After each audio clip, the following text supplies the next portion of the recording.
श्री राम पग धरे मोरे राम पावन छत्तीसगढ़ भुइया पावन छत्तीसगढ़ भुइया। आप सब जानते हो कि परमपिता परमात्मा राम वैसे तो अभी एक इतिहास रचे हैं जिनमें परमात्मा राम अयोध्या में इस लेकिन एक पूर्व गलो 12 वर्ष तक परमात्मा छत्तीसगढ़ में आए रही इसके के कथे। आइए परमात्मा के पग घलो ये छत्तीसगढ़ के पावन भुइया में पड़े हुए हैं जेकर वजह से छत्तीसगढ़ के सब नर नारी धन्य हैं और होली के पर्व भी जलाते हैं। तो आइए साथ ही साथ परमपिता परमात्मा राम की भजन जिनमें आप सब दोनों हाथों की तालियां दे करके सहयोग करना। बोलिए श्री रामचंद्र की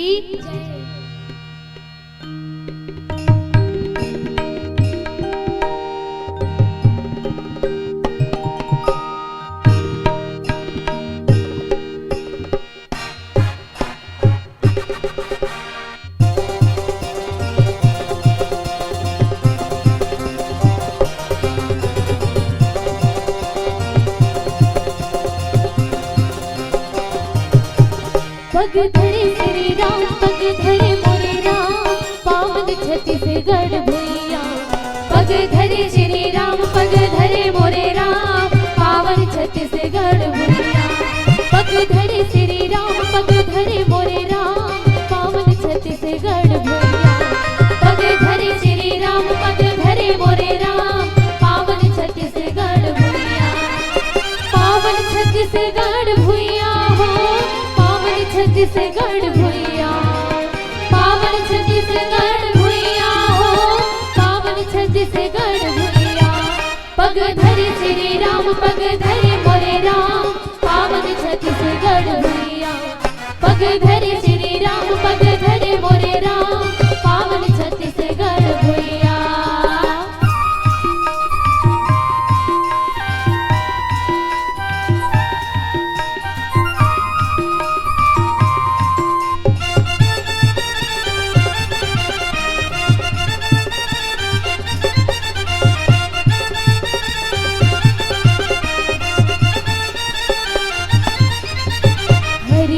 अछरा ओढ़े गजब डुंगरी पहाड़ गजब डुंगरी पहाड़ कल कल नदिया बहते बहुन चरण पखार पावन छत्तीसगढ़ भुइया हरियर अछरा ओढ़े गजब डुंगरी पहाड़ कल कल नदिया बहते बहुन चरण पखार पावन छत्तीसगढ़ भुइया पावन छत्तीसगढ़ भुइया हो पावन छत्तीसगढ़ भुइया पावन छत्तीसगढ़ भुइया हो पावन छत्तीसगढ़ भुइया पग धरे श्री राम पग धरे मोरे राम पावन छत्तीसगढ़ भुइया पग धरे श्री राम पग धरे मोरे राम पावन छत्तीसगढ़ भुइया।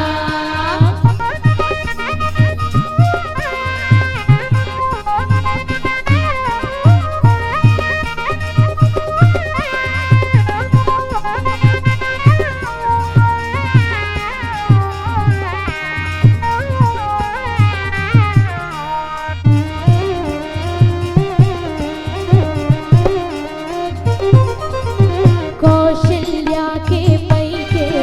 राम भाचा हमार जनजाति धनुधारी पशु पक्षी अपार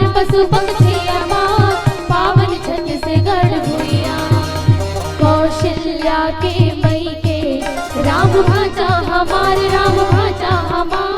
जनजाति धनुधारी पशु पक्षी अपार पावन छत्तीसगढ़ भुइया पावन छत्तीसगढ़ भुइया हो पावन छत्तीसगढ़ भुइया पावन छत्तीसगढ़ भुइया हो पावन छत्तीसगढ़ भुइया पग धरे श्री राम पग धरे मोरे राम पावन छत्तीसगढ़ भुइया पग धरे श्री राम पग धरे मोरे राम पावन छत्तीसगढ़ भुइया पग धरे पग धरे मोरे राम पावन छत्तीसगढ़ भुइया पग धरे श्री राम पग धरे मोरे राम पावन छत्तीसगढ़ भुइया। बोलिए श्याम रामचंद्र की जय, बोलिए भरत जी महाराज की जय, बोलिए जय जय श्री राम, जय जय श्री राम।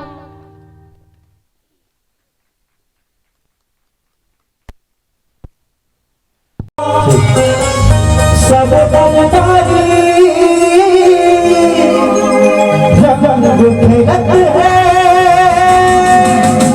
जगत है जगत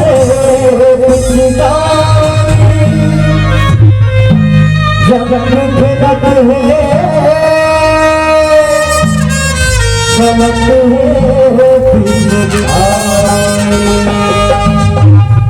आगे दुआ बसंत बहार